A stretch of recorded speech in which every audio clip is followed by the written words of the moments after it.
Tensions remain high on the Israeli-Gaza border after the U.S. moved its embassy from Tel Aviv to Jerusalem in recognizing Jerusalem as Israel's capital. This is the deadliest fighting that we have seen in this area in years. At least 60 Palestinians have been killed by Israeli forces. Hamas, which controls the Gaza Strip, has vowed retaliation for the deaths. Israel is facing international condemnation for its use of force against the protesters, but the Trump administration has a strong statement of support. The White House is saying Hamas is squarely responsible for the deaths and that Israel has a right to defend itself. U.S. Ambassador to the UN, Nikki Haley, distancing the decision to move the embassy from the deadly violence. Those who suggest that the Gaza violence has anything to do with the location of the American embassy are sorely mistaken. Rather, the violence comes from those who reject the existence of the State of Israel in any location. Such a motivation, the destruction of a United Nations member state, is so illegitimate as to not be worth our time in the Security Council, other than the time it takes to denounce it. Yesterday's opening of our embassy in Jerusalem is a cause for celebration for the American people. Moving the U.S. Embassy to Jerusalem was the right thing to do. CNN Global Affairs correspondent Elise Labott is covering this from Jerusalem. Elise, asked whether Israel should show more restraint, the White House press secretary Raj Shah again repeated that Hamas should bear responsibility for the entire situation right now.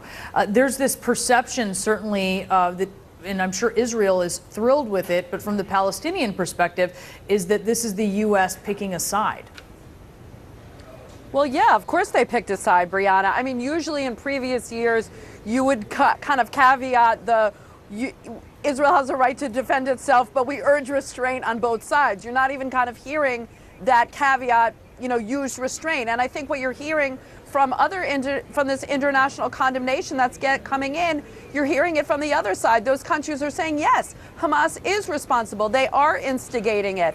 But Israel needs to calibrate their response. They need to show restraint and questioning why they're using, live fire to go after these people. So I think it's kind of a little bit lopsided in terms of how the U.S. is viewing it. I think you're going to see, Brianna, this administration, though, pay some more attention to Gaza as, Jared Kushner and Jason Greenblatt seek to roll out their peace plan. There's a, recognition, I think, that unless you deal with the Gaza problem, you're not going to be able to get a peace deal. And that's why one of the reasons that kind of seems so off. So you would think that the administration would start to show a little bit more understanding for what's going on there. And I mean, I think that if President Trump can talk to Kim Jong-un, I think there are going to be a lot of people wondering why he can't talk to Hamas.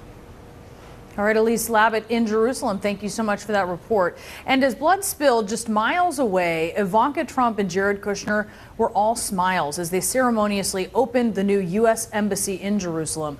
It was a contrast that was slammed by many and highlighted on the cover of the New York Daily News with the headline, "Daddy's Little Ghoul." A CNN op-ed summing it up like this: Ivanka's smile was undoubtedly offered to distract from the mayhem and death that any thoughtful person could have anticipated as the embassy opened and Trump abandoned America's claim to honest broker status in the Middle East. And joining me now is the man who wrote that op-ed, CNN contributor and Donald Trump biographer Michael D'Antonio. And Michael, this is your op-ed, What Ivanka's Smile Can't Hide. You clearly think that she was a poor messenger on behalf of the United States in this case. Why? Well, I think if this had been a policy that was well thought out and seriously considered, they would have sent someone with serious diplomatic experience. Maybe Nikki Haley should have gone to represent the United States, but instead we get the president's daughter, who was appointed after a lifetime of working for her father in the real estate business, and two pastors whose record is filled with condemnations of the Jewish people. These are pastors who say that only evangelical Christians of their sort are favored by God and everyone else is damned for eternity. So for this and many other reasons, this spectacle yesterday was incredibly painful for much of the world, and all of it was done with no reciprocal exchange on behalf of the Palestinians or the peace process. President Trump just bargained away the status of Jerusalem and got nothing in return. I have to ask you, Michael, because when I look at your op-ed, and specifically when I look at the New York Daily News cover, where there's this specific focus on Ivanka, yes, she was there, and she had this moment where she is doing the unveiling, right? It does feel like the ribbon cutting of maybe a Trump property or something sort of like that, the ribbon cutting of a new building.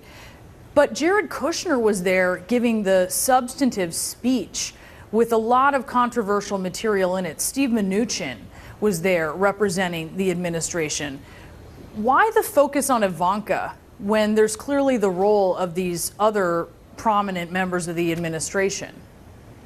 Well, I think it's important to focus on her because her presence was really intended as a smokescreen, as it often is.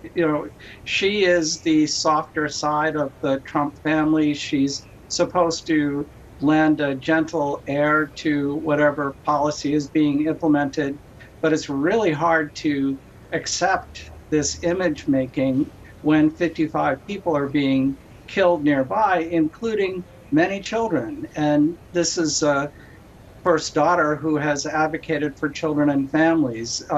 It's not the first time that she's presented herself as the softer side of the president, and it rarely works, and it seems intensely hypocritical. All right, Michael D'Antonio, thank you so much for that and sharing your column with us. Next. Syria விமானப்படை தளம் மீது தாக்குதல் நடத்த அதிபர் Donald ட்ரம்புக்கு மகள் Ivanka தான் ஆலோசனை வழங்கியதாக அவரது சகோதரர் தெரிவித்துள்ளார். சிரியாவின் இட்லிப் நகரில் அரசு படைகள் நடத்திய ரசாயன வெடிகுண்டு தாக்குதலில் பிஞ்சு குழந்தைகள் உட்பட 70க்கும் மேற்பட்டோர் உயிரிழந்தனர். இதற்கு கடும் கண்டனம் தெரிவித்த அமெரிக்கா சிரியாவின் விமானப்படை தளம், விமான ஓடுதளம் உள்ளிட்ட இடங்களில் ஏவுகணைகளை வீசி அதிரடி தாக்குதல் நடத்தியது. அமெரிக்க அதிபரின் இந்த முடிவுக்கு டொனால்ட் ட்ரம்பின் மகள் இவாங்கா தான் ஆலோசனை வழங்கியதாக அவரது சகோதரர் எரிக் தெரிவித்துள்ளார். சிரியாவில் ரசாயன வெடிகுண்டுகளால் பாதிக்கப்பட்ட குழந்தைகள் உயிருக்கு போராடும் காட்சிகளை தொலைக்காட்சியில் பார்த்தபோது அதிபர் ட்ரம்ப் பெரும் வேதனை அடைந்ததாக எரிக் கூறியுள்ளார். 3 குழந்தைகளுக்கு தாயான இவாங்காவும் இது பெரும் வேதனை அளித்ததாகவும் அவரின் ஆலோசனையின் பேரிலேயே சிரியா மீது ராணுவ தாக்குதல் நடத்த அதிபர் டொனால்ட் ட்ரம்ப் உத்தரவிட்டதாகவும் எரிக் தெரிவித்துள்ளார்.